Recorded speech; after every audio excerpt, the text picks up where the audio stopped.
인생에는 수많은 책장이 존재합니다. 어떤 장은 아프고 어떤 장은 행복합니다. 우리는 그 모든 장을 넘기며 살아갑니다. 이야기의 첫 장을 넘깁니다. 인생 책장 시작합니다. 한평생 자식이 우선이라고 믿으며 살아온 어느 할머니가 있었습니다. 할머니는 남편과 함께 열심히 일해서 서울의 집 한 채와 시골의 땅까지 마련했고 이 재산만 있으면 노년에 손 벌릴 일은 없으리라 믿었지요. 특히 두 분은 언젠가 서울 집을 팔아 시골로 내려가 작은 집을 짓고 평온하게 살겠다는 꿈을 오래전부터 간직해왔습니다. 할머니의 아들은 젊은 시절부터 작게나마 공장을 운영해왔는데 동업했던 지인이 갑자기 연락을 끊고 빚을 남기는 바람에 큰 위기를 겪게 되었습니다. 공장을 접어야 하나 고민하는 아들을 보며 할머니는 그냥 보고만 있을 수 없었고 결국 시골 땅을 팔아 아들의 빚과 공장 자금을 마련해 주었습니다. 엄마, 정말 감사해요. 나중에 꼭 갚을게요라는 아들의 말은 잠시나마 할머니 마음을 편하게 했지만 속으로는 시골 생활을 꿈꾸던 소중한 터전을 잃었다는 서글픔이 사라지지 않았습니다. 그럼에도 불구하고 자식이 다시 일어설 수 있다면 그걸로 됐다고 스스로를 다독였지요. 시간이 흐르고 할머니 부부도 이제 본격적으로 은퇴를 준비해야 했습니다. 가게를 정리하고 서울집을 처분해서 반은 자식들에게 나누어 주고 나머지로는 시골에 작은 집을 지어 마음 편히 내려갈 생각이었지요. 그런데 아들이 다시 한번 할머니를 찾아와 이번엔 손녀의 유학 자금을 고민하고 있다고 털어놓았습니다. 어머니, 선영이를 좀 해외에서 제대로 공부시키고 싶은데 예술 전공이라 학비가 많이 든다고 하네요. 그리고 아버지, 어머니도 시골에 내려가시지 말고 저희랑 같이 지내시는 건 어때요? 저희가 모실 테니까요.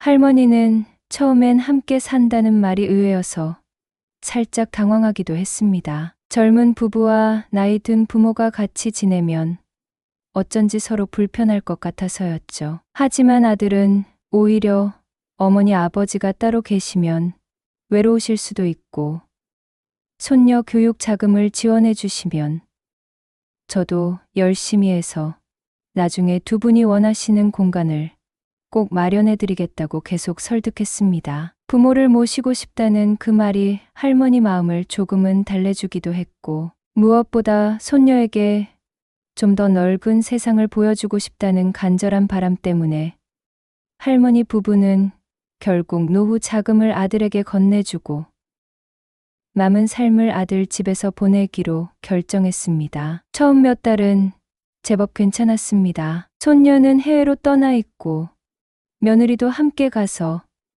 아이를 돌보며 생활하니 아파트에는 할머니 부부와 아들만 남아 딱히 충돌이 생길 일이 없었습니다. 아들은 늦게까지 일하고 들어오니 집이 비는 시간도 많았고 할머니 부부는 시장을 보러 다니거나 동네 노인정에서 친구들과 어울리며 꽤 평온하게 지냈지요. 할머니는 그래. 같은 집에 살아도 불편하지 않네. 아들도 저렇게 열심히 일하니 괜찮겠지 하고 안도했습니다. 그런데 1년쯤 지나고 나서 손녀와 며느리가 해외 생활에 적응하기 힘들다며 한국으로 돌아오겠다는 연락을 해왔습니다. 아들도 그래.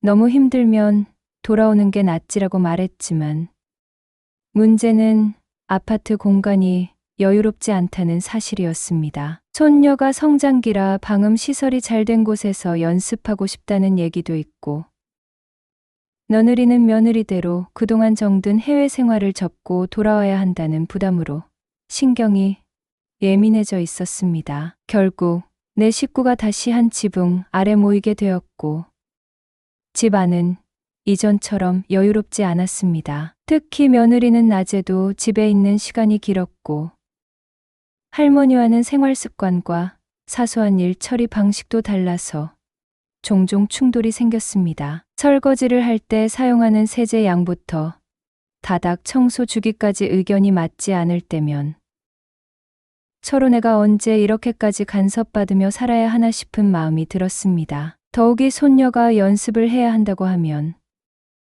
할머니 부부는 어쩔 수 없이 안방으로 들어가 조용히 있어야 했고, 며느리는 부모님이 계시니 아이가 마음 놓고 연습하기 어렵다고 은근히 불만을 터뜨리기도 했습니다. 이런 생활이 반복되다 보니 모두가 불편해졌습니다. 결국 할머니 부부는 이제라도 남은 돈으로 시골에 작은 집이라도 마련해서 가자고 결심했고, 어느 날 아들에게 조심스럽게 말했습니다. 아범아, 우리도 너희 눈치 볼 것 없이 조용히 살았으면 좋겠구나. 너희도 편하고 우리도 편할 것 아니겠니?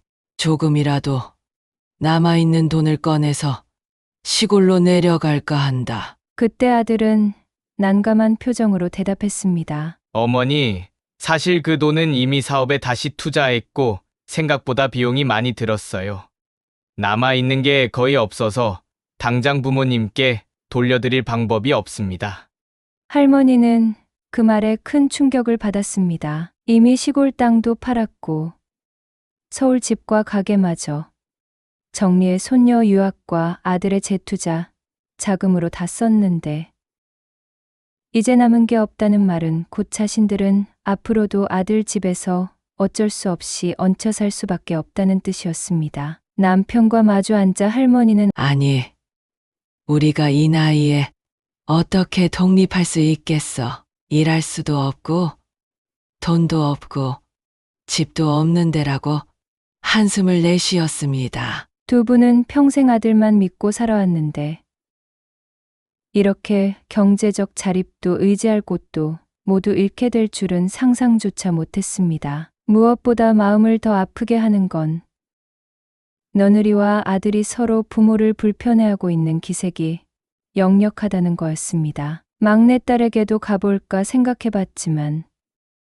막내딸은 이미 남편과 직장 문제로 바쁘게 살며 할머니 부부를 모실 형편이 못 된다고 난색을 표했습니다. 게다가 할머니 부부가 아들에게 이미 대부분의 재산을 준 상황을 딸도 알고 있었기에 오빠한테 그렇게 다 해줬으면서 이제 와서 나한테 오라고 하면 어떻게 하느냐는 말이 돌아올 것 같아 연락하기조차 조심스러웠습니다. 결국 할머니 부부는 아들 내외에게 눈치 보며 사는 일상을 견디게 되었고, 두 분의 얼굴은 점점 어두워져 갔습니다. 할머니는 가끔 속상함에 잠을 제대로 이루지 못해 새벽에 깨어있곤 했습니다. 자식을 위해 재산을 쓰는 게 그저 당연하다고 믿었던 내가 어리석었던 걸까?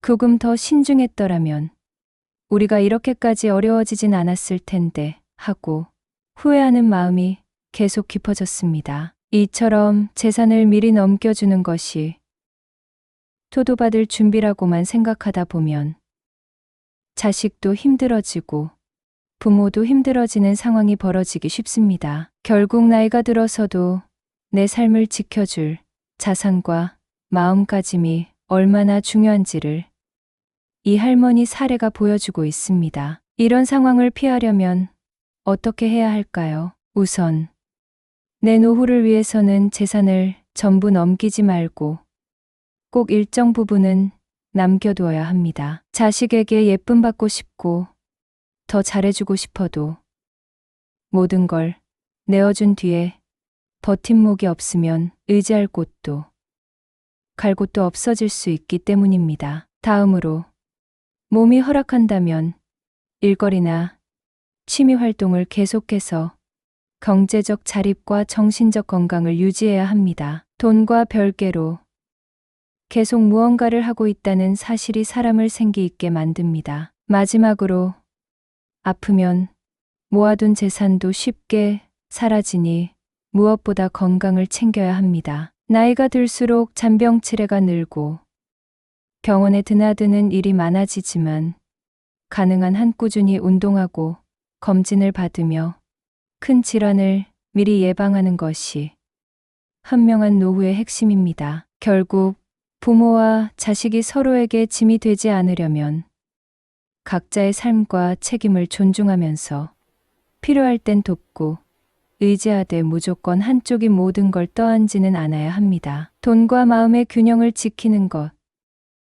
그것이야말로 함께 행복해지는 길이 아니겠습니까? 우리는 나이 드는 걸 막을 수 없지만 어떻게 늙어갈지는 선택할 수 있습니다. 그동안 돌보느라 쏟았던 마음을 이제 내 자신에게도 조금은 돌려야 합니다. 내 마지막을 돌봐주는 사람도 결국은 나 자신이라는 사실을 잊지 않았으면 좋겠습니다. 그리고 비록 늦었다고 생각되어도 지금이라도 할 수 있는 작은 대비를 시작해야 합니다. 자식과 갈등을 빚지 않으려면 스스로 책임질 부분을 잘 남겨두는 지혜가 반드시 필요합니다. 인생 책장 여기서 책장을 덮습니다. 다음 이야기에서 다시 만나요.